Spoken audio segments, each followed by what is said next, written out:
Bismillahirrahmanirrahim wa sallallahu ala Sayyidina Muhammadin wa ala alihi wa sahbihi wa sallam. Peace and love, everybody. Welcome to the Travelers Podcast. This is Brother Ali sitting here on a beautiful evening in Uskudar, the edge of Asia from the banks of the Bosphorus, reporting live and direct. Ramadan Mubarak, blessed Ramadan to everybody. The world, it is Ramadan, you know. So I don't even just say that for people that are fasting or are not fasting. The month of Ramadan is present amongst us in the world. So blessings to one and all. Okay, so we have conversations recorded. We have a conversation with DJ Abilities ready to go. Me and DJ Abilities are going on tour together. We're going to share that with you, but I just wanted to check in, tap in, because I have had an amazing 10 days or so that I just really wanted to share with you all. We're brought to you, as always, by the Zakat Foundation, Z-A-K-A-T, zakat.org, Zakat US. Go and follow them. Check out all the things that they do. It's incredible work they do all over the world. It's a crazy time in the world, especially in America, in a lot of places in the world. And people say, like, man, I just want to make the world a better place. And that's a beautiful thing. And so there's a lot of, in America, it's like we all vote. So if you can sway people's opinions, you can sway the direction of the country. At least that's that's the idea that we're given in school growing up and with the cartoons and everything. Schoolhouse Rock and all that stuff. But like, man, who knows? It's like, man, more and more you're just like, man, what is really going on? But in America, excuse me, I have a cold, but in America, it really feels like convincing other people of our worldview is really important. And now that we all basically have social media and all this stuff, it feels like that's what we should be doing for the sake of the world, is like curating and sharing the right things to educate and to enlighten others and maybe even to browbeat others. And that's all well and good. I understand. I mean, I've traveled the world doing my version of that and made a lot of music like that. But one thing I do know for sure is that whether or not we can change the world, we can definitely change somebody's world by putting some paint where it ain't, by putting some food in the stomach of a hungry person, by helping them have shelter, by, taking care of an orphan, by all of the amazing things that Zakat Foundation does around the world. It's real stuff. And, putting 5 or 50 or 100 or whatever we can spare, putting some money on that stuff, especially during the month of Ramadan, it really does go a long way. So we have to ask ourselves, what is this egotistical thing that we have where, like, well, if I can't change the whole world, if I can't sway an election, or if I can't change the course of the entire federal government or the, department of whatever, then I don't want to do it. Well, what's wrong with helping one person, except that it doesn't feel so grandiose, but that one person, that we can change the world for a person who's hungry right now, who will not be hungry tomorrow. That's real. That I'm sure about. And that I'm happy turning on the microphone and talking about every week on the podcast. So go get down with the Zakat Foundation. I mentioned the last time I did a solo episode that I've been going through a health thing. And I actually just had a surgery. I'm about a week out from surgery. And so some folks reached out to me, some people that I know that listen to the podcast. Shout out to my brother Omar B and others that reached out and they're like, yo, you're saying don't worry. Are we really not worrying, or are you just being polite or whatever? So I want to tell you this is an amazing story of what I've been through over the past, really, since June, this kind of started. And so I'll walk you through this whole, and there's a lot of just hilarious, amazing things that have happened along the way. And inshallah, all is well that ends well. I'm sorry, I'm going to be clearing my throat. You're going to hear that I got some cold going on. So I want to start this story uh, at the beginning of my health journey because that's really where it starts. So I've been overweight my whole life. Um, there was a lot of my life that I had no kind of way of even tracking my health. Like I don't know how heavy I was at my biggest, or how, I don't know what my maximum weight was because I wasn't weighing myself. I wasn't tracking my eating. I didn't have any way to know what was going on. I didn't have any particular diet that I followed other than since I've been Muslim, I didn't eat pork. And, I never drank and I never used any substances or anything like that. So that certainly has helped a lot. That's an enormous plus in terms of my health. But for a long time, I didn't pay attention to anything. And I do know that I weighed myself when I first met my wife. I went to my brother's house at one point. I was going through like a divorce with my first wife and all this kind of stuff. And I went through my brother's crib and I weighed myself and I was like, oh, I think this is the thinnest I've ever been in 2003. So I know that number, but I don't know my top number. And when I moved to Istanbul, it was in the height of the middle of the pandemic. And at this point, I was weighing myself. I was trying to do different, keto, paleo, like those kind of things. And when I would do that stuff, I would lose some initial weight, like right away. You could, if you're eating whatever and then you go to paleo or something like that, you can lose 10 pounds pretty quickly. And it feels really good and it's really encouraging and all that stuff. But for me, it was hard to go much beyond that. And then the second you deviate from that, pretty strict, in my opinion, extreme way of living, the weight comes back immediately. And then when you try to switch and do the paleo thing again, my body wasn't as responsive. And so that I just realized like, okay, this isn't going to be the way for me. It's got to be much, much deeper than this. And so when we moved to Istanbul, I said, all right, I'm going to get serious about this. Y'all have heard me talk about the fact that I started talking to a therapist about this specifically. Shout out to my dear friend, Ahmed Fahmy, who has been a guest on a podcast called the Nothing But Facts live stream with Dr. Shadi Al-Misri, which is something that I like to listen to a lot. And a lot of the guys that convert to Islam with us, especially a lot of the white dudes that convert to Islam that are into listening to Joe Rogan and stuff, it's like, there's a similar kind of like alpha male energy that Dr. Shadi has. And I don't know him. He's in New Jersey, but my brother Ahmed Fahmy, his brother is Sheikh Yasser Fahmy, who's like a well-known, they're Egyptian-American family, but from New Jersey. And so anyway, the brother Ahmed Fahmy, the first time I hung out with him, I know that he used to be heavy, and now he runs triathlons and decathlons and every other type of, Greco-Roman exhibit of superhuman dopeness. He's achieved a lot. He's a very, very dedicated to working out. And he's not like crazy big and ridiculous looking. He's just in very, very good shape. And we're around the same age, mid 40s going into late 40s. And just a beautiful person. Like he's just a person that's just a joy to be around and to know, you know what I mean? And I'm like, okay, that looks good to me. A lot of times I see these people that are super into their health or whatever. It's like, I don't want to look like that.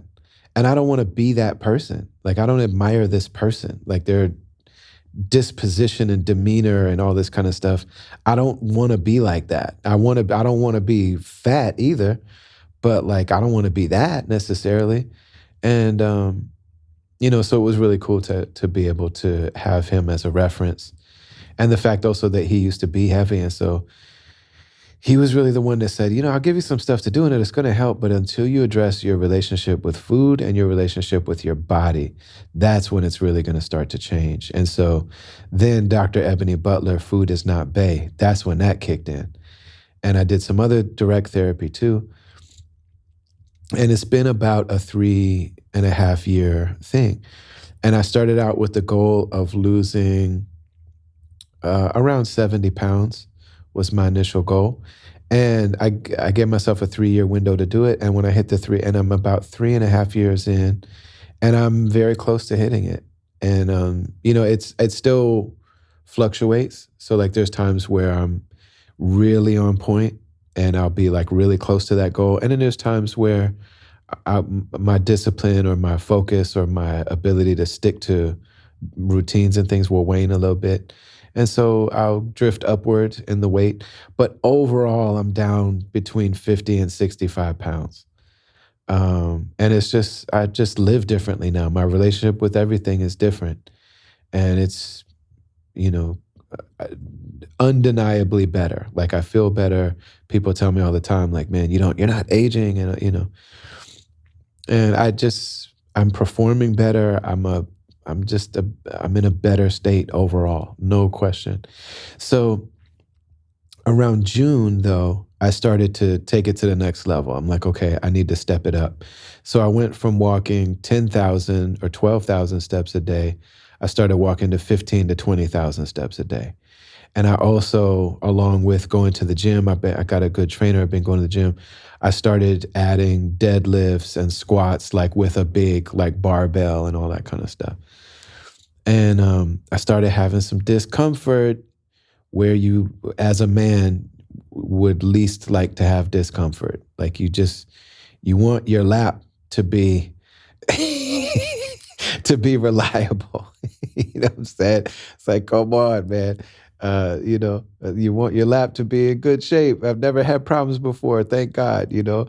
And I started just having some pain. And I was thinking like, okay, well, maybe it's like, yeah, maybe I'm just like wearing the wrong pants or something, just some discomfort I would notice. Um, and I reached out to some doctor friends. When you're a Muslim, you got a lot of doctor friends. When you're a Muslim American, especially in like some of the spaces I was in later in my time as a Muslim. In the beginning, it was just all, other guys, inner city guys, but once you start dealing with the Islamic tradition and what they call Sufism, you start getting some doctor friends. And I actually have a bunch of doctor friends, and they're great, you know.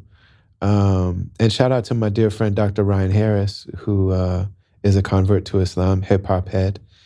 And, so I reached out to my doctor friends and they said, okay, keep an eye on it. It might just be gravity and, this time in our lives and things like that. And maybe switch, just keep an eye on it, keep an eye on it. What got increasingly bad over the course of the summer, to the point where if I was on my feet for too long, if I would work out and things like that, I started planning my day around it. And by the time that I got to the tour, when I talked about the Satisfied Soul tour with me and Ant, one of the things that I left out of that kind of public story, because I just did not know what was going on, is by the time I got to that tour, even being on my feet for more than an hour, I would start to be really uncomfortable and have a lot of pain. Now, part of what happened during this whole process is I fell in love with walking. Like, I, especially in Istanbul, but I fell in love with walking. I would get up 4:30 in the morning and go walking with a group of my brothers, neighbors, and we would walk from 4:30 in the morning until 7 in the morning. And we'd go to different mosques for the morning prayers. We would visit different graveyards of like great people that are buried in our neighborhood. And so I would get in like 7,000 steps before dawn, before sunrise. I'd be walking home at sunrise, like to take my kids to their bus, and I'd already have 8,000 steps in, and then I just discovered that what I used to go to eat, if I felt unsure about something, uneasy about something, if I didn't like the way that I felt, I would eat something to do something about that, to make myself feel differently. And I started channeling that into walking. Like, man, let me go for a walk. Let me go for a walk and like write a song in my head. Let me go for a walk and memorize some Quran that I've been wanting to, dedicate to memory. Let me go for a walk and listen to lectures. And then also I have these long voice note conversations with my dear friends. So, let me go leave voice notes for, Chaplain Shane or for my man Mally or, a few different friends that I leave voice notes with all the time. People that are interested in Islam.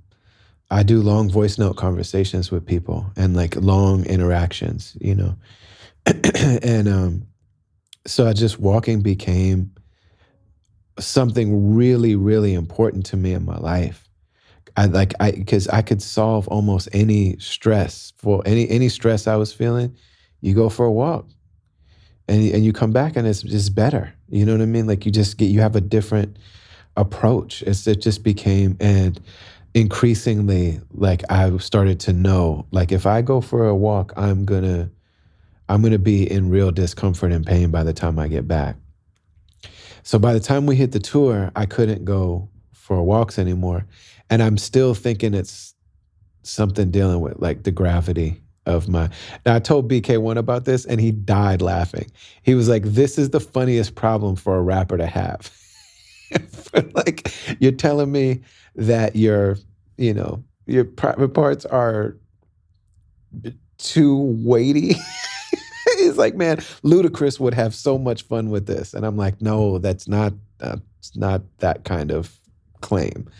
You know what I mean? It just seems like maybe the amount of walking I'm doing, plus my age, and plus I think it has something to do with the fact I've been overweight my whole life, and like now, I'm just, even though I'm taking 3 years, like I'm asking, my body is going from the couch to walking 20,000 steps a day, like every day, regularly, up and down hills, and I'm just asking, it's a big change for my body to go through. And I'm still like, yes, I've lost a lot of weight. And when people see me, the difference is striking.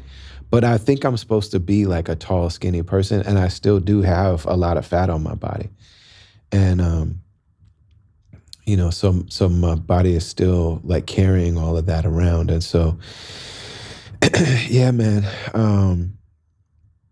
So when I started the tour, like I said, being on my feet for more than an hour, and also, I didn't realize like what it was. And so I was doing calisthenics in my hotel room every day. I was doing push-ups and squats. And, sometimes I was still, if there was a weight room, I was still going to the weight room. And, but while I was on that tour, I was actually in excruciating pain the whole time I was on that tour. I was just so happy and grateful for what was going on. And I had so much riding on it, and, I had this album coming, and in a lot of ways, it was the culmination of everything that my life had been leading up to for the past 4 years of going independent, starting my own company, building my own career, building my own financial base. It's really hard when you leave a situation like the one that I left to rebuild, because you don't really have money in your pocket. Your catalog that's making money is being controlled by somebody else and is being split in ways. And, you're kind of they pay how much they say they pay when, so it's very difficult.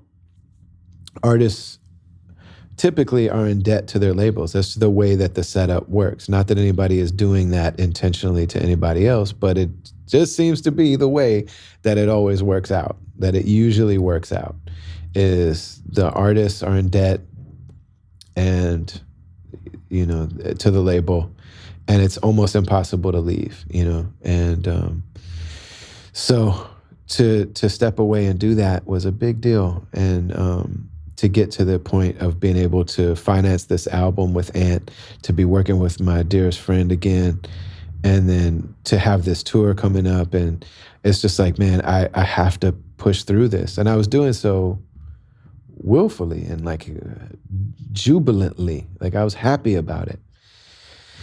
So we get on a tour, and I get to the point where like, man, if I'm on my feet more than an hour, I am in incredible pain. So the meet and greet would be about an hour and a half a day. And then and then I would be able to sit down or lay down to try to take some of the pressure off During Ant set, during D1 set, but then it was time for me to go back up. And now I'm on stage on my feet for another hour and a half.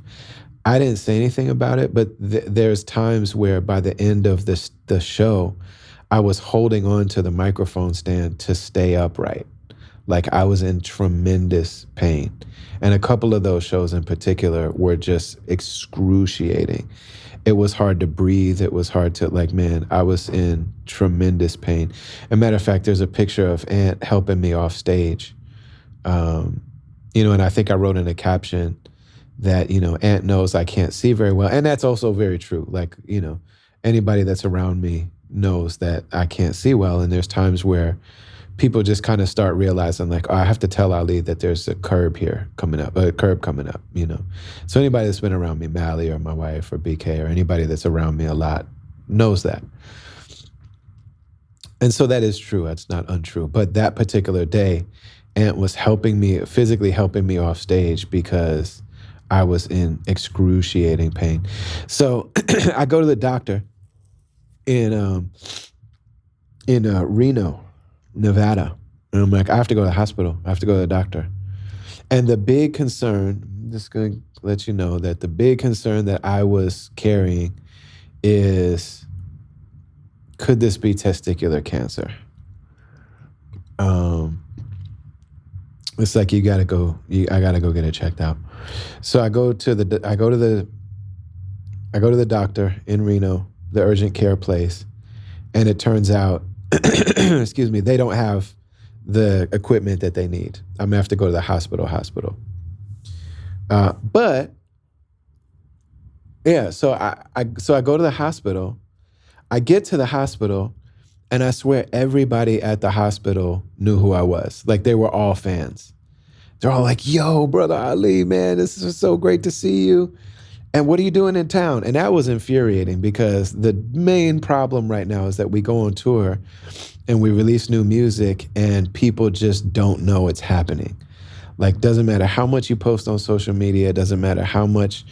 So I'm like, we're in town and it's me and Ant and D1, and people are just like so excited to see me. They're like almost nervous sometimes.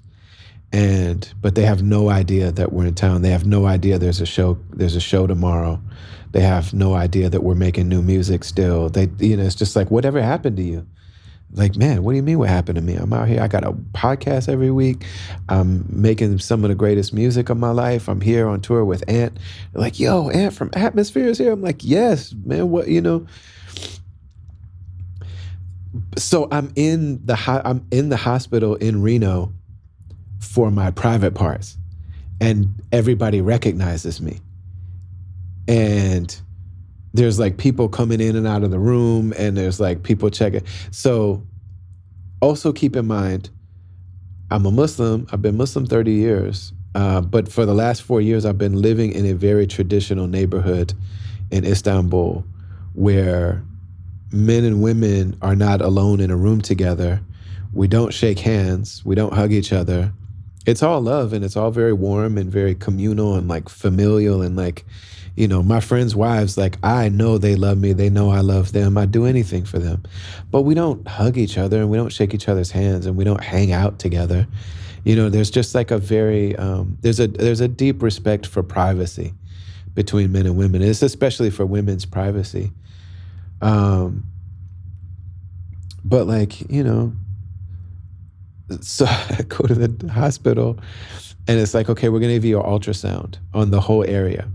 And I'm like, okay, I know ultrasounds. I've got 4 kids. You know what I mean? It's like, yeah, you go in there with the baby and they find the baby and the heartbeat and it goes, wow, wow, wow, wow, wow, wow, wow. And you find out if it's a boy or girl. Like, oh, that machine? Yeah, okay. All right. This like 25-year-old young woman comes in the room and she says, hey, Mr. Ali, I'm the tech. I'm going to do your check today. And I'm saying, okay. I said, no disrespect. I know that I'm sure you're amazing at this.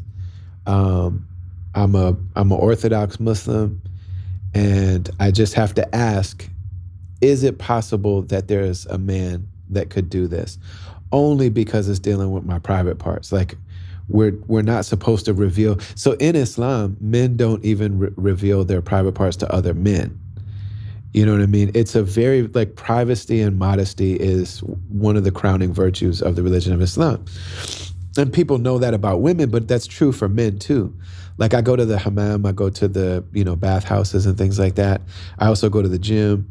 In Istanbul, the gym, when you go to the shower, it's a booth that you take. There's like booths that you take showers in, like a stall, and also in the public bathrooms, like the stall goes from the door, and the stall goes from the floor to ceiling.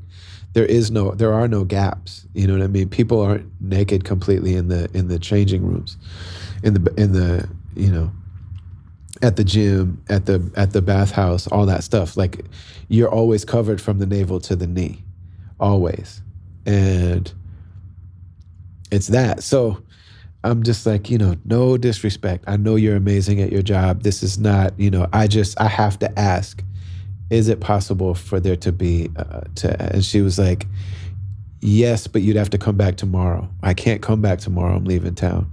So she's like, I'm sorry, it's me. And I said, okay, cool. You know what I mean? If it's a necessity, then let's, and she was really great. She said, okay, here's what we're going to do. I don't have to, Allah ennoble you. Like, I'm going to tell you, there's going to be some details here.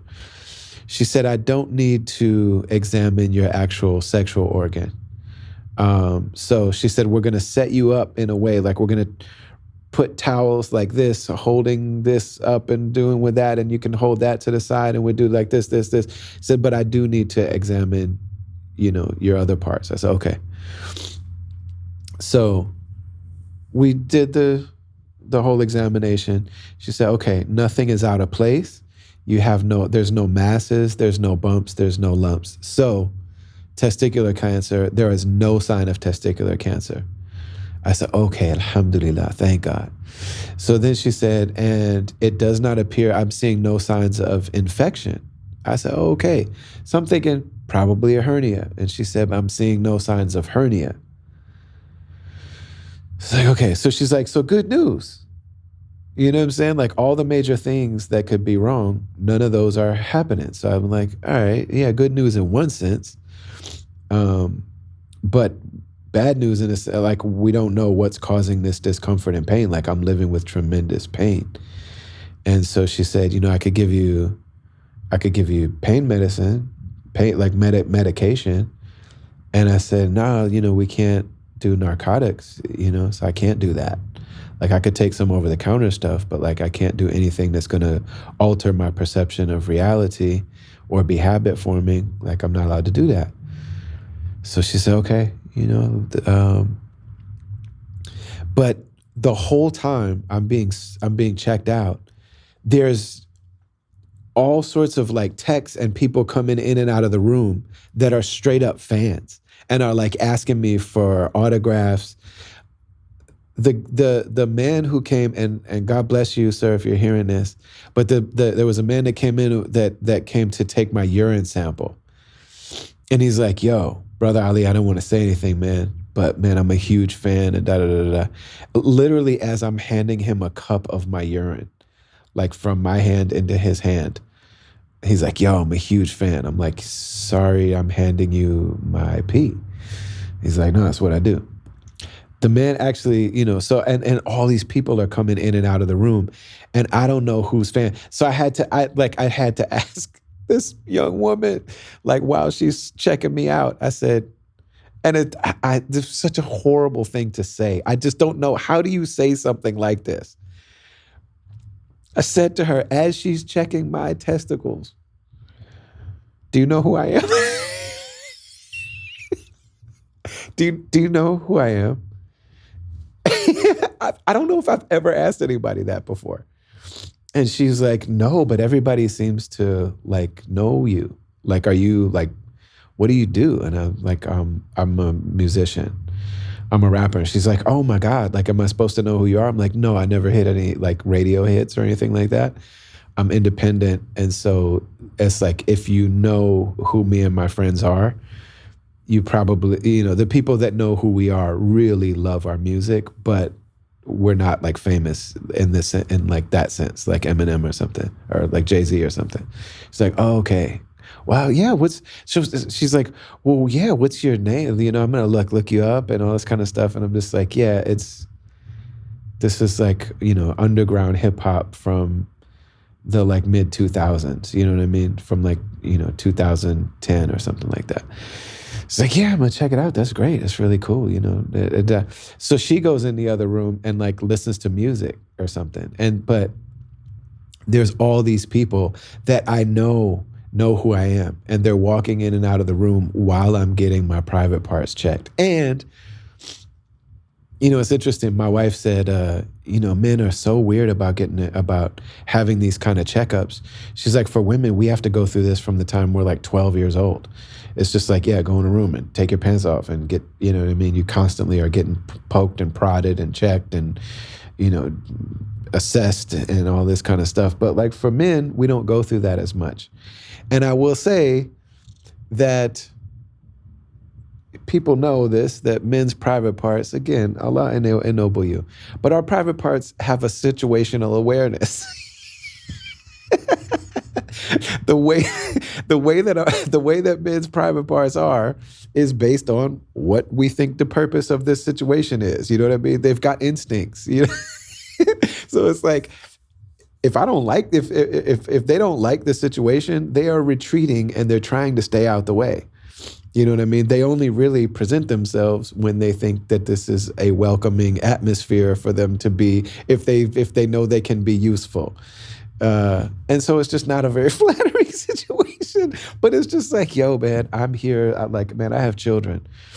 I got kids, man. I need to know what's going on with me. And then also, like, I'm in some ways, I'm at the height of my life. Like, this tour and this moment for me, in some ways, is greater than any other moment that I've had. And I've had some great moments, you know what I'm saying?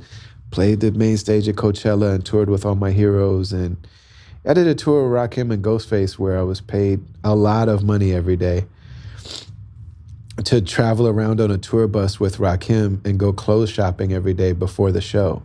And like jump off a tour bus with Rakim in a brand new outfit, looking like a rapper. I felt like a rapper. We had a band of 12, 15-piece band with a full brass section and everything, paid for by Dodge cars, you know what I'm saying?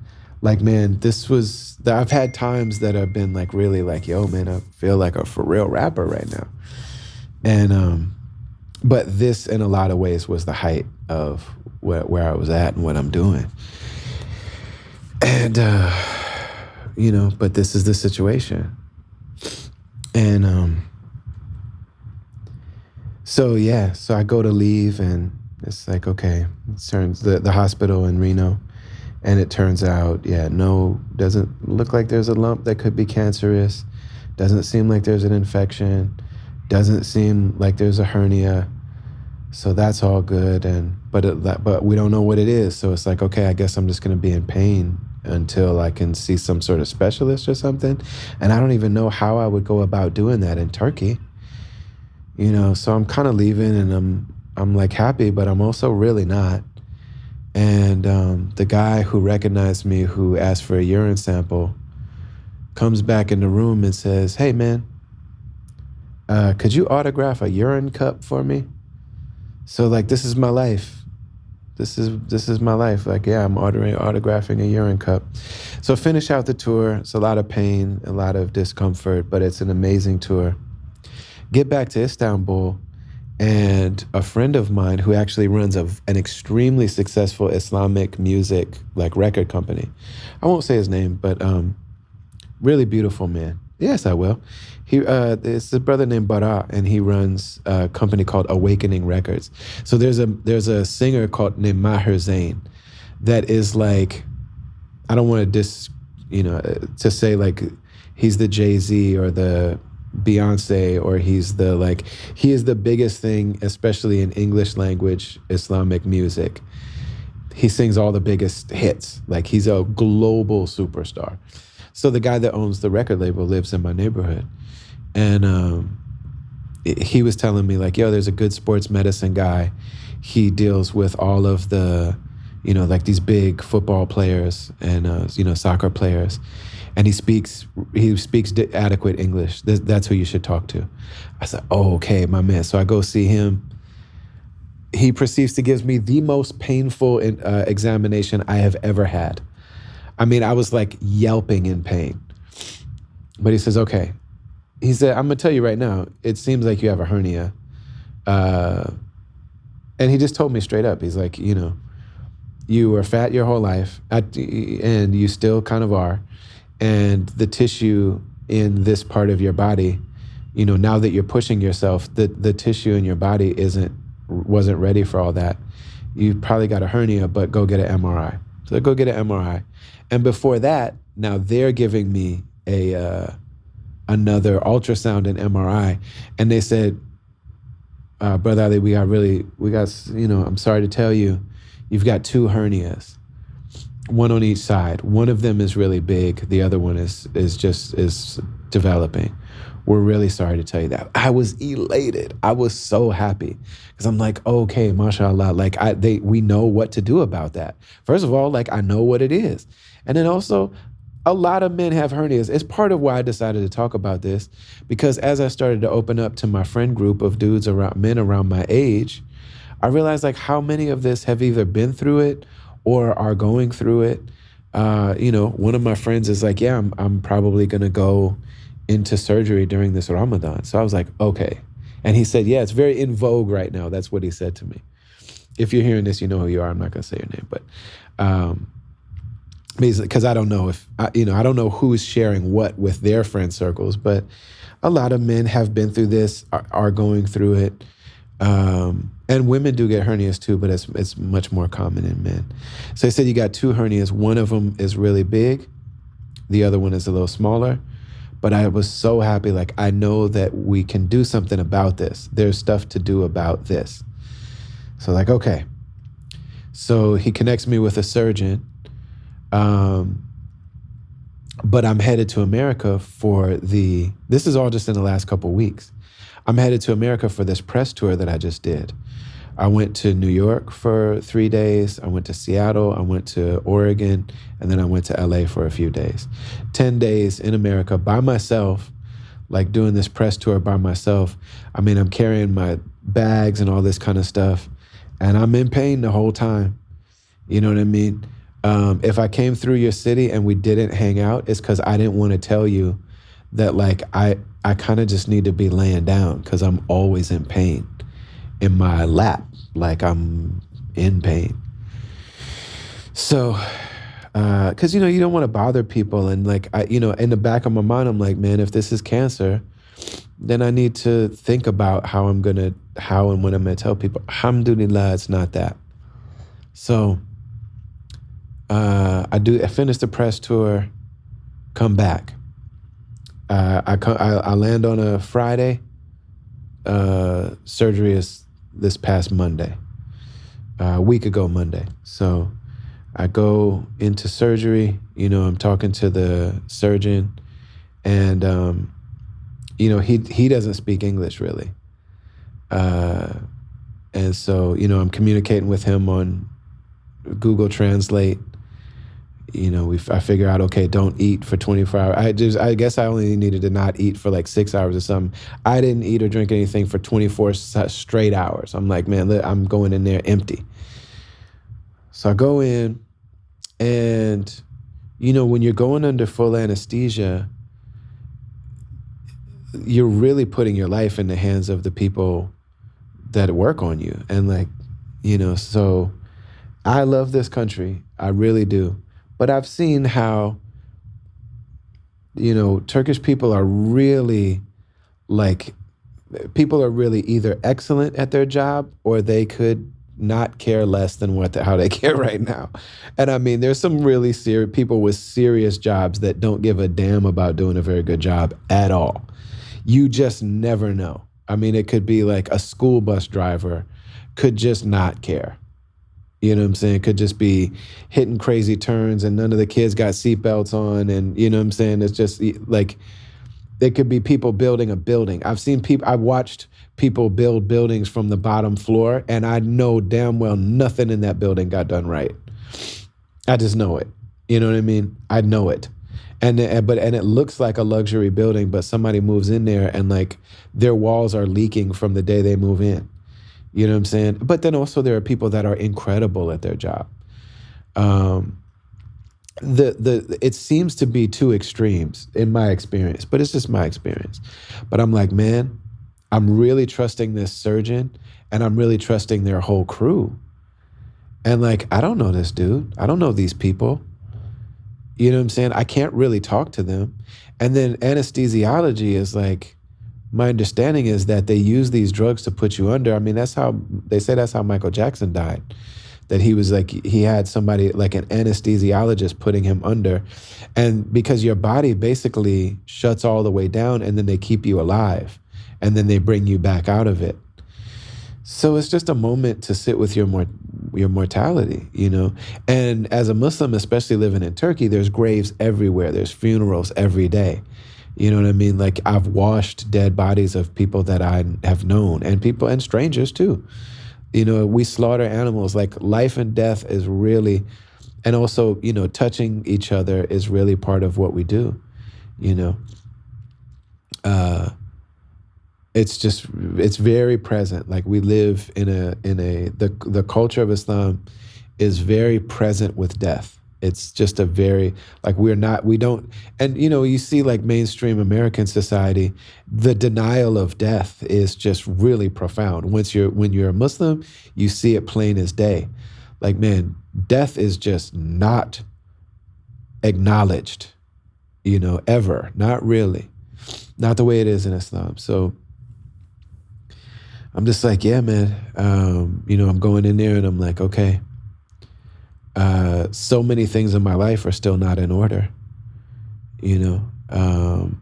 But what I realized is, you know, part of what I touch on so often, the idea of satisfied soul, especially that song, Handwriting, it's just like, I am so certain of my relationship with Allah. Maybe I'm foolish, you know, maybe it's a bit foolish. Not that I believe in God, but it, you know, one of the downfalls is thinking like, I'm good with God. I'm okay. You know what I mean? I've done good. I don't have to worry about my sins, my wrongs, my inconsistencies, the bad things that I've done. Me and God are good. And that's a really deep sort of foolishness, you know? And a lot of people that live like that end up having regrets at the end of their lives. And I pray that that's not the case with me or with you or with the people that we know and love. But I don't think it's that. I don't think that's what I'm talking about in this second.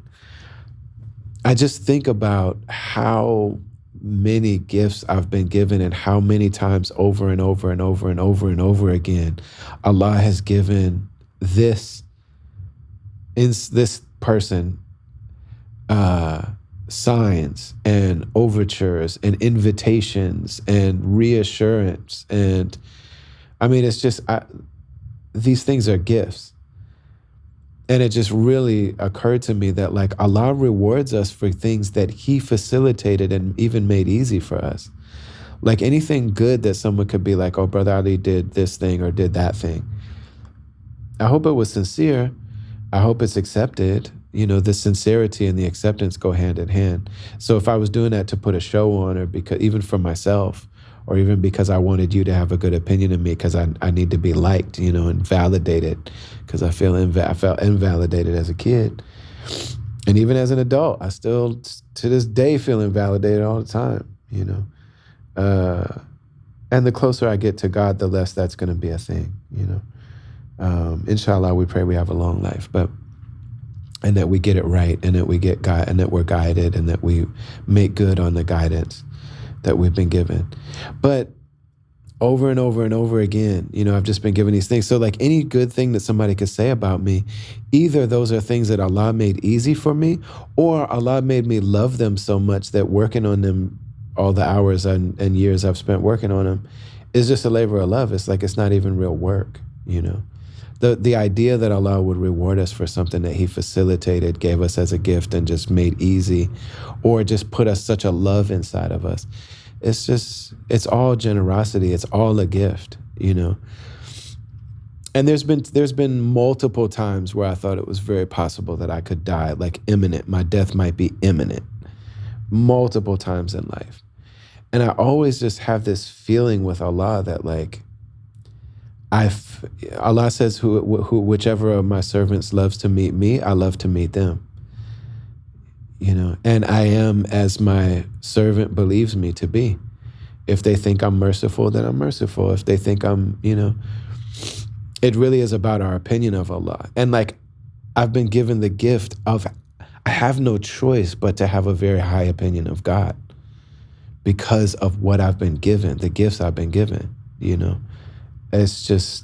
It's amazing. Like just sign after sign after sign after sign after sign after sign. Either I'm completely delusional or I have a very special thing with Allah, and it's just a gift. And I don't think it's better than anybody. It's not in comparison to anybody else at all. It's just, man, subhanAllah, like I love God and I love Islam more than anything else in this world. Is the sweetness of everything, and the people that I've met along the way. And then just over and over and over again, like, yeah, it's just really profoundly beautiful. And so I just had this feeling of like, man, if this is the time for me to be done with the dunya, I am happy. I'm happy. I would be happy to be there. And if Allah wants me to be here, then inshallah, I'll do what I'm supposed to do while I'm here. And say, well, what about your family? And what about, Allah has been the one taking care of them this whole time. You know what I'm saying? With just that you like to hear me rap enough that you come see me and, stream them, whatever. Allah's taking care of me my whole life. And my family. Allah has taken care of my family my whole life. And I just trust Allah to take care of them when I'm gone, So I just had this real sense of like, I would love to, like, I want more time to get it right. I got a mountain of things I need to fix in my life. It's, you know what I mean? This is not a claim. I swear to God, it's not. It's not me saying like, man, I'm a saint and I'm ready to go. No, I got a lot of, but I just trust Allah to forgive me. I trust Allah that like however this plays out and ends up, Allah has given me too many signs that of his generosity. It has nothing to do with me and whatever I think my worth is. It's like to the point where like, that's not even, Allah is so generous and graceful, and Allah loves to forgive. And so it's that. And, so I went in and then we would get to the hospital, and it's like the people that are working there are from this culture. And like, I really love these people. But like, man, I heard the word oops like 10 times in the first 10 minutes of just dealing with the nurses and the staff. And, we're looking around. And I was kind of joking with my wife. I was like, this is a real hospital, right? Like, this is a real hospital. But there was certain things that just had that feeling where you're like, oh, okay, I guess this doesn't work in the hotel room. And I guess this thing is broken. And, it's kind of like, man, am I in some kind of weird kind of budget situation? And it was not extremely expensive, and I paid for it by sending a wire transfer to the surgeon. And he's like, yeah, I'll take care of the hospital. Don't worry about that. So like, man, all right. So I go in there and, they IV me up and all this kind of stuff. And before I know it, I'm slowly starting to come to. And I'm still in the operating room, and I'm looking around, and I don't know if I would remember the moments after that, except for my wife reminded me of a lot of it. But she said that she just heard me speaking Turkish extremely loudly. And she said you were just praying for everybody. You were, asking Allah to bless them. And you were saying, bless your hands and bless your family. And Allah have mercy on you. And may Allah be generous to you. And so you were just praying for everybody. And she said everybody on the floor was just laughing and they were all just they were all just so happy. Because I guess I was talking really loud and I was like trying to speak Turkish. Y'all, I don't speak Turkish. I know how to say all the things that she said. So I'm like, yeah, okay, I know I said those things. But that was very beautiful. And then man, my wife, this woman is, man, it's been 20 some years and just amazing, man, amazing. So that she's a therapist, mashallah. She actually just passed her test so that she can do private practice and she can mentor others. Like there's no higher degree, She's the first person in her family to graduate from high school, much less go to college. She got all the highest honors in the most, private elite schools in our area for what she does. She's now a LICSW licensed clinical social worker. And she can do private practice, can mentor others, can supervise others, which is a big thing for her. Because like as a Black Muslim woman, Puerto Rican Muslim woman, child of immigrants, like it's a big deal. She wants to also be able to mentor others, and now she can sponsor others. All this stuff's really amazing. But on her way to that, there was a second where she thought she wanted to be a nurse midwife.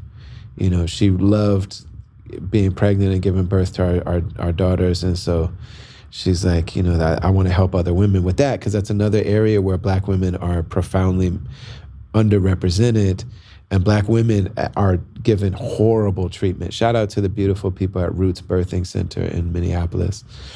That's where we had our youngest daughter, and it was profoundly different. Black women-owned birthing center in North Minneapolis. Go there. Just take my word for it. It is amazing. Those people are amazing. Shout out to Rebecca and their whole crew. They were early sponsors of this podcast too. So in any case, there was a while where she thought she wanted to be a midwife. So on the way to doing that, she actually was an intern at a hospital. And then she just realized like, oh, the part that I like about this is talking to patients and their families. And so her therapist was actually like, you're supposed to be a therapist. Like that's what you actually are. And so she was like, okay.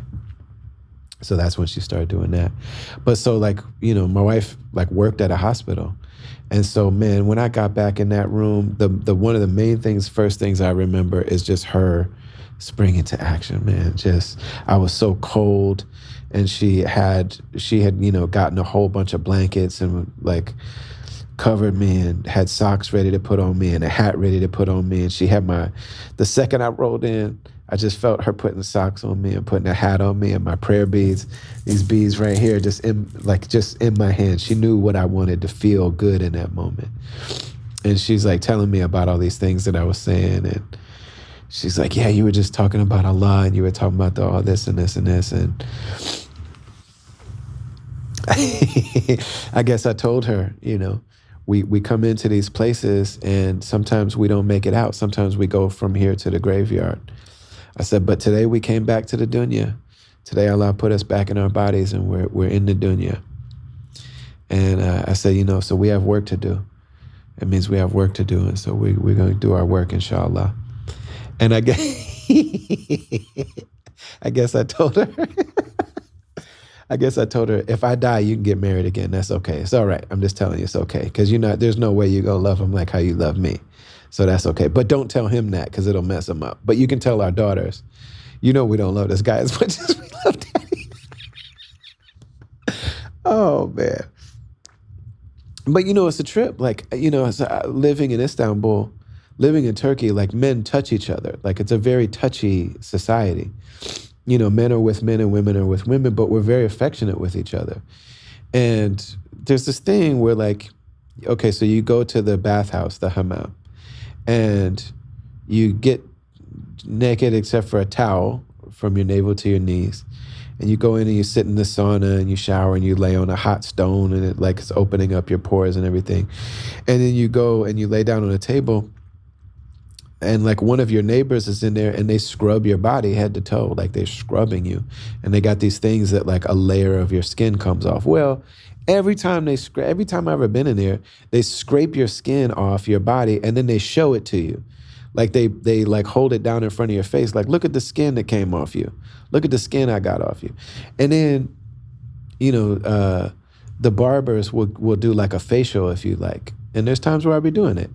And like they'll come in and they got this like suction thing and this like scrapey knife thing that scrapes all the blackheads off, and they do like the Bury nose strip and all that. And every step of the way they're showing it to you. Look at all these blackheads that just came out of your nose. You know what I mean? It's like, I want to see that. I mean, okay, cool. But it's like they're showing you like, man, look at what I scraped off of you. Look what I pulled out of your nose. You know what I mean? And then the pile of hair, like they just be showing people like, look, they'll like collect the hair and like show the person, look, this is the hair I just cut off you. You know what I mean? Over and over and over again. Yeah, how come I'm sitting there and the surgeon comes in with a bag with my hernias in it? And he's like, look at the hernias I took out of you. I said, man, these Turks are showing people the stuff that you took out of our body. And he left it in the room. Like we had to tell several people like, hey, could you get this out of here? And they said, no, it's yours. I don't want this. I don't want my doggone hernias. What are you talking about? No, thank you. Would you please take these out? What am I going to do with this? You know what I mean? And then I started looking at my neighbors like, man, when y'all get surgeries, you just keep the stuff?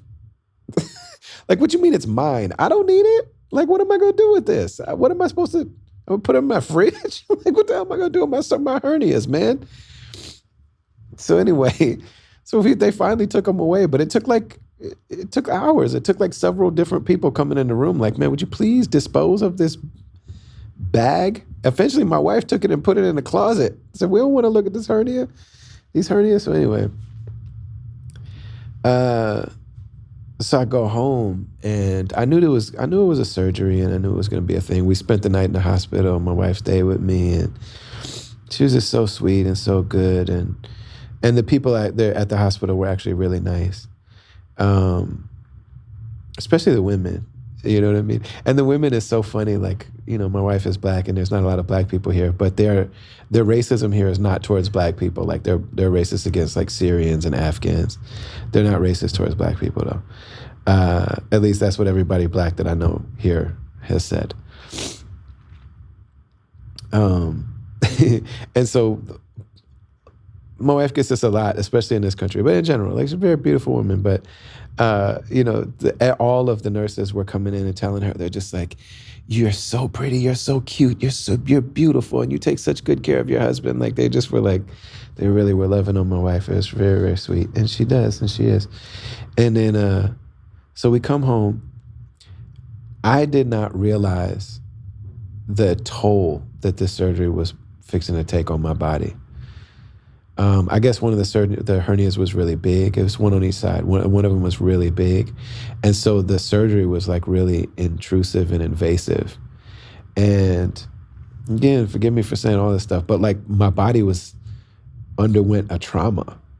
And so things weren't functioning like how they normally do for days. And I was starting to get a lot of swelling in places. Again, it's like, man, as a man, it's like, don't go changing. Like, I just want my stuff to be my stuff. I figured out, I got used to it. I figured it out. I got a relationship. I made my peace with what I needed to. You know what I mean? I'm set up. Like, man, you know what I mean? I've been married all these years. I like her. She likes me. We get along very good. Like, can I just have everything stay how it is? Like, just can I, And you start worrying, like, man, what's this? Because, my body is not my body. It's just different things happening. And so I'm like, texting the surgeon. I said, hey, man, this is going on. And he said, don't worry about it. This is going on. I said, swelling. He said, okay, send me pictures. I said, what? I'm like, man, I don't do that. I don't do that. What? This is Brother Ali, man. This ain't R. Kelly. Would you? I'm sending you pictures. He said, no, send me a picture. He said, I'm not going to make a house call. I live on the other side of town. He said, man, send me a picture so I could say, man, I had to figure out how to send this dude a picture. My face is not in any of them. You know what I mean? Send this guy pictures. And he sent me back, no, don't worry about it. It's totally normal. That's totally normal. This, do this and do this and do this and do this. It's okay. And also I couldn't eat regular food and I didn't want to. Like I didn't eat any food for several days. I just couldn't even imagine eating, So I just went back for my 1 week checkup. And I'm telling you, we are not in America. Like this is not America. Me and my wife, she comes back with me again. And I just gotta say, man, shout out to my community. My brother Cyrus came pick me up from the hospital, me and my wife, so that we didn't have to worry about trying to figure out a taxi. Because again, the taxis is like people are either really good, very attentive and careful, great drivers, or just really don't give a damn. I mean, they'll be smoking a cigarette, going the wrong way. I've had people go the wrong way on a ramp onto the highway and then go in reverse to get off it. Like you have no idea. If you've never been in this part of the world, the driving is on another level. It's not like what you think. And so just to not deal with that, my brother Cyrus came picked us up from the hospital. And then my brother Abu Ayyub, man, shout out to my brother Abu Ayyub, the tour guide. Istanbul Spiritual Tours. If you come to Istanbul, please take a tour with our brother Abu Ayyub. It is just amazing. And a dear friend, and our families are friends, and our kids go to school together and everything. I love this guy so much. So there's a very specific place that serves lentil soup on the European side in like a very traditional neighborhood in Istanbul. And he heard that I was home. He heard I could only eat soup. Man, he went all the way over to the European side, brought me back some soup, and he also had just been traveling and gave me some beautiful gifts.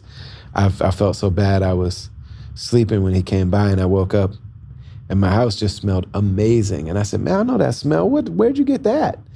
And my wife said, Abu Ayyub came through for you. I was like, man, that's a beautiful thing, and people checking on me and, just getting messages from people every day. And people tried to come through and see me, but I have been beat up like I have not been myself. You understand? I have not been, I don't look like me. I don't feel like me. I don't smell like me. Like, it's just not nice. I also didn't shower for a week, and I'm not like that. You know what I mean? I'm a multiple shower a person kind of a day kind of person. So we go to this 1 week checkup. Me and my wife get in a cab, head over there, get out at the hospital. And the surgeon is across the street. And he says, hey, no, don't go in the hospital. Come over here. I'm like, what's he trying to take us out for tea? Turks will take you out for tea, and they will give you presents and they'll feed you and everything. I said, oh, he's going to try to take us out for tea or something. No, he said, come inside the pharmacy. Now, I don't mean a pharmacy like CVS. I mean like a tiny little hole-in-the-wall pharmacy, little tiny, tiny, tiny storefront. They have them like every 4 blocks in Istanbul, like every 4 blocks. Ezcan is like every 4 blocks. Not exaggerating. Like you can see one from the other. The way that Dwayne Reed and CVS and Walgreens and Rite Aid and, they're all, like sometimes you can see them from it. It's like that, but for the whole city, it's like that. So there's one directly across the street. So he says, he tells my wife, have a seat. He says, the hospital is under renovation, so we're gonna meet here. I'm like, what do you mean we're gonna meet here? Like, this is supposed to be my 1 week checkup. He's supposed to remove my bandages, examine my incisions, examine my lap. What do you mean? He said, there's a room. So I said, okay, all right, maybe I don't know. Maybe maybe his office is here. You know what I mean? Maybe we're about to get on the elevator and go upstairs to a to a proper examination room. No, we're not. We just walk into the back room of the pharmacy, which again is not like CVS. It's a tiny little hole in the wall space. We go in the back room, which is a storage room. Like there's all kind of like backstock medicine. It's the supply room. There's like a mop and a broom and cleaning products in the corner with like a mop bucket in the corner. This is also the break room. So there's just like an office chair and a couple folding chairs in there where like and a microwave where like people come in here and like heat up their cup of noodles on their break. It's also the like command center. So like there's like a computer screen with 6 different camera angles showing you the cameras. He closes the door, which does not have a lock on it, by the way. And he says, he sits down in front of me, directly in front of me. I'm standing. He's seated directly in front of me in a swiveling desk chair, probably from IKEA. And he says, okay, pull down your pants. In Turkish. This is all in Turkish, by the way. My wife was dying laughing at me because I'm a fake it till you make it in like foreign languages type of person. I learn what I learn, and I never tell people I don't speak Turkish. Because it's like, then they stop speaking Turkish. How am I going to learn? You know what I'm saying? And my wife and my oldest daughter always make fun of me because I will say something in Turkish, and my pronunciation is, I think it's pretty good. And so people assume, they're like, oh, you know Turkish. And I'll just say, They always make fun of me because I say, But it's like, I'm thinking, I'm trying to read the other cues. I'm trying to judge some context stuff. I'm trying to look for clues and cues. You know what I mean? I'm not trying to shut this conversation down. But my wife is like, yo, you had a whole surgery on WhatsApp. I mean, on Google Translate. She's like, props to you. She's like, I will never talk crazy about you again for your fake it till you make it language skills. But he's like, pull your pants down. And I'm like, what are you talking about? He's like, no, what's up? He starts undoing my stuff to pull my pants. I said, man, what in the hell is going on? I said, are there cameras in this room? He said, come on. He's like, come on, pull your pants down. I said, pull your pants down? Like, it's even the like, what are you talking about, man? But y'all, I pulled my pants down. I sure did pull my pants down. And he checked me out. And so he's just grabbing stuff and flinging it around like so many pieces of laundry. Like he's just putting my body parts wherever he wants. And he's like, oh, this is normal. This is totally fine. Yeah, just keep this, like do that like this and do this so and so. Rips off the bandages. Rock, rock. No gloves. No white coat. No mask. No hand sanitizer. Like he just ripped off my bandages and threw them in the trash with a candy bar wrapper from somebody's. What is going on right now? Like, man, it's like, we are not in America. This is different. And he said, okay, you're healing up good. You're healing up well. This is all looking good. This is good. He said, you can shower like normal. He said, you can start eating regular food. And then he gave me the schedule. He's like, after this many days, you can walk outside. He's like, I know you want to walk outside. You can start walking back outside after this many days. After this many days, you can be alone with your wife again.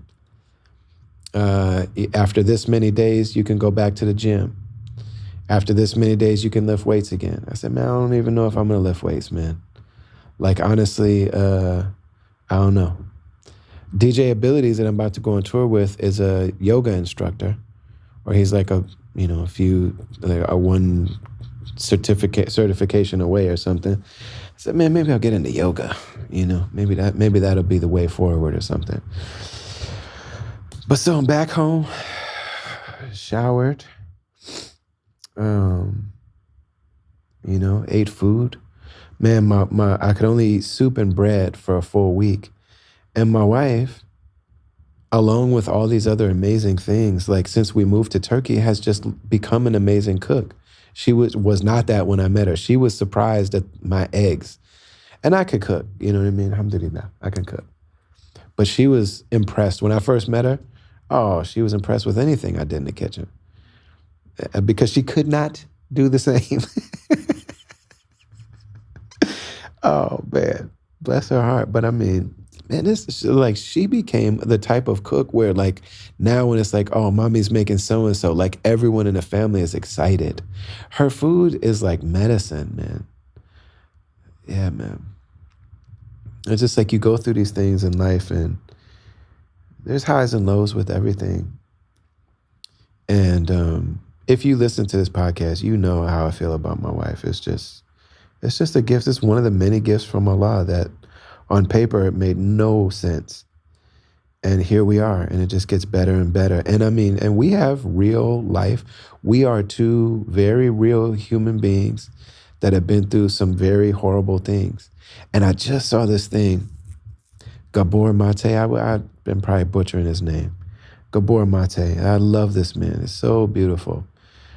Jewish brother that tells the truth a lot about the occupation, the genocide, the ethnic cleansing, the colonialism in Gaza, in Philistine.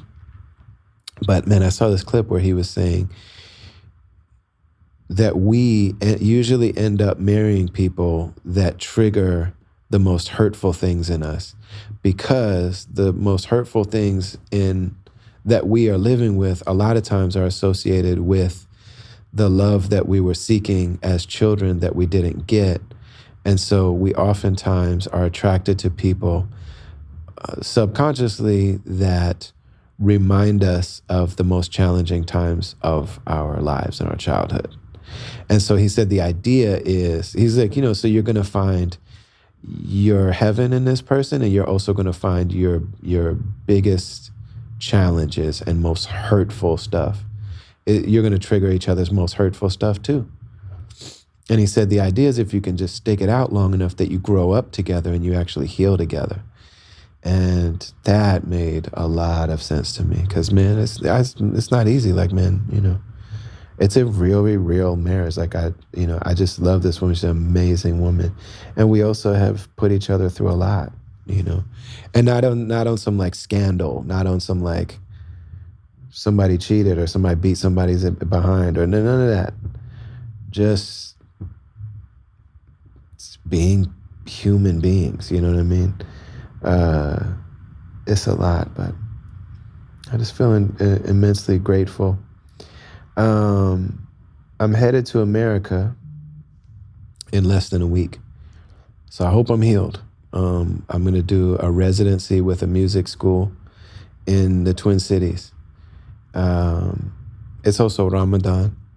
4 days have passed. So I was able to fast 2 of the days, and then 2 of the days I'm going to have to make up, which I didn't want to, but I have certain medicines that I need to take at certain times. And then one of the days I just got extremely weak. And so, as with everything in Islam, people think Islam is so strict and, but nothing in Islam damages the person.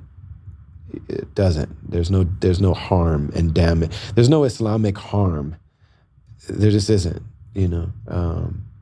There's Islamic discipline, which we don't like, that like the ego feels harmed by it, but it's actually not harm. It's actually discipline that really benefits us. Sometimes we love things that are bad for us and hate things that are good for us. That's just part of the human condition.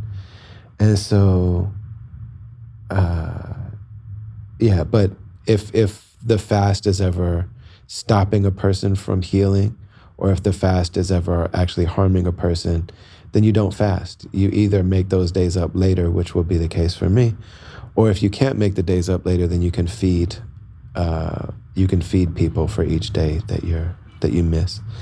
So inshallah, I'll be fasting again tomorrow. One of the really beautiful things this year about so I normally love to make full use of the fact that I'm in Istanbul. So I mean, I am like out at all the different mosques. I love to go to the night prayers. You can go to all, different ones where there's different recitations. I love it. I love it. I delight in Ramadan, but I can't do that here. You know what I mean? But I can't do that this year because I just can't get out and about. I can't do it. But I really have locked in with the two littlest daughters, and just, I could cry talking about it, but the dream of me and my wife as converts to Islam, the thing is, like, you want to be able to give that gift to your children, and it's really hard because, to you, it's like you're the one that made this decision, and you're like, I'm going to be a Muslim, and it's going to be dope, And for your kids, though, not only is it challenging to be a Muslim in America, like in a non-Muslim place, but especially in America, but also it's not like they've got generations of tradition and knowledge and wisdom that around them. It's not like they got Muslim grandparents and cousins and all this kind of. It's like, man, Islam is this thing that my parents thought would be a good idea. Like, let's see, let's see how I feel about it. And it's fair, it's like, I get it. I really do. But for us to be in this country and our two littlest ones are growing up here. And this culture is amazing when it comes to children, when it comes to art and beauty, when it comes to the way that they teach and express Islam here is profoundly beautiful. I mean, my daughters love the Quran. They love Islam. They love their teachers. They love the mosques. They love the cats. They love the old ladies, and they love they love it. They love the imams. They love the Quran reciters. They love the calligraphy. They love the gardens. They love they love and they speak fluent Turkish. So like they got whole songs that they sing that are just like part of the culture here. Like whole Turkish songs that we're just, me and my oldest daughter and my wife just looking at each other like, I don't know what they're talking about, but this is amazing,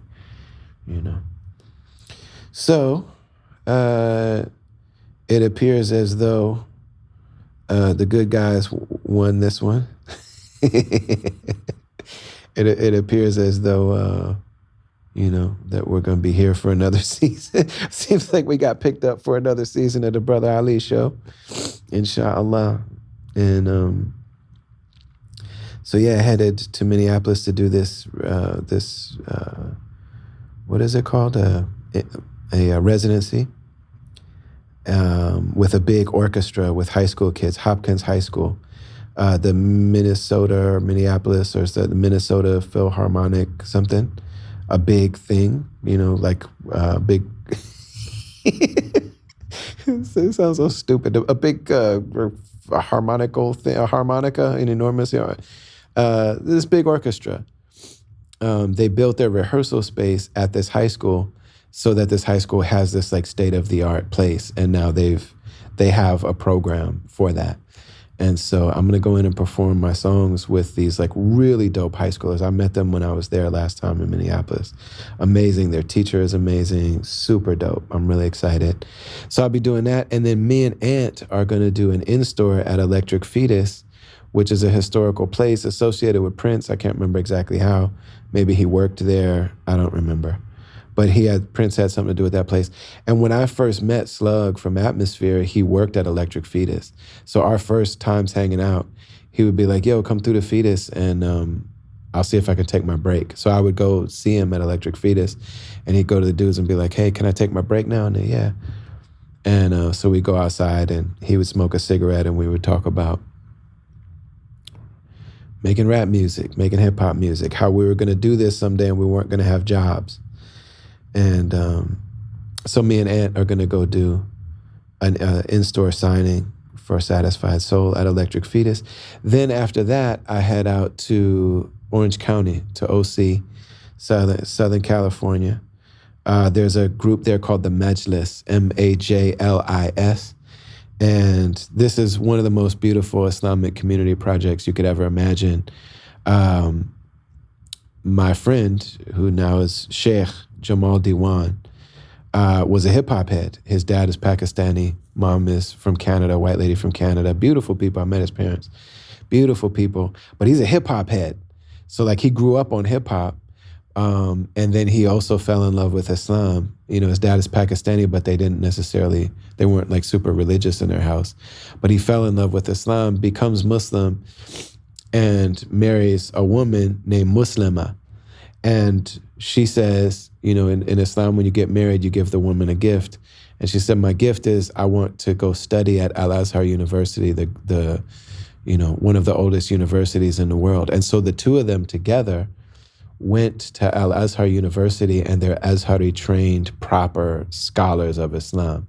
And they also have guidance from my sheikh in West Africa, Sheikh Muhammad Jailani, Allah preserve him, in guiding people in their spiritual development, And so these are like properly trained religious authorities who also are guides, who also run a community project. And I just love them. I'm just crazy about them. And so they asked me to come and do an evening with them while I'm in America during Ramadan. And so we're going to go do that. That'll be the 15th, which is, I think, Sunday in Orange County. If you go to my social media, you can see it. Or go to the Majlis, Majlis, which means sitting together. Like just sitting and spending time together. So I'm going to do that, and then I'm going to do some other stuff before I head back to Istanbul. But that's the update. That's what it's looking like. Very grateful to you all. Shout out to the Zakat Foundation. They're doing great work around the world during Ramadan, so go put something on something. We love you beyond words. Satisfied Soul is out. The vinyl starts shipping soon. BrotherAli.com. Sign the mailing list. Join the caravan. Beautiful things happen in the caravan too that I won't go into at this particular moment. But yeah, our caravan is a real thing. It's a real community. It's a real family. And it's something I also hold really near and dear to my heart. And I love you all. And may Allah give you a beautiful Ramadan if you're practicing or not. If you're curious about Islam, reach out to me, see what happens. Sometimes I take up a full correspondence with people and we end up becoming dear friends. It's the thing that I love to do most in the world is to talk about Islam with my people, with our people. Allah bless you, give you all good. See you next week, inshallah. Assalamu alaikum wa rahmatullahi wa barakatuh.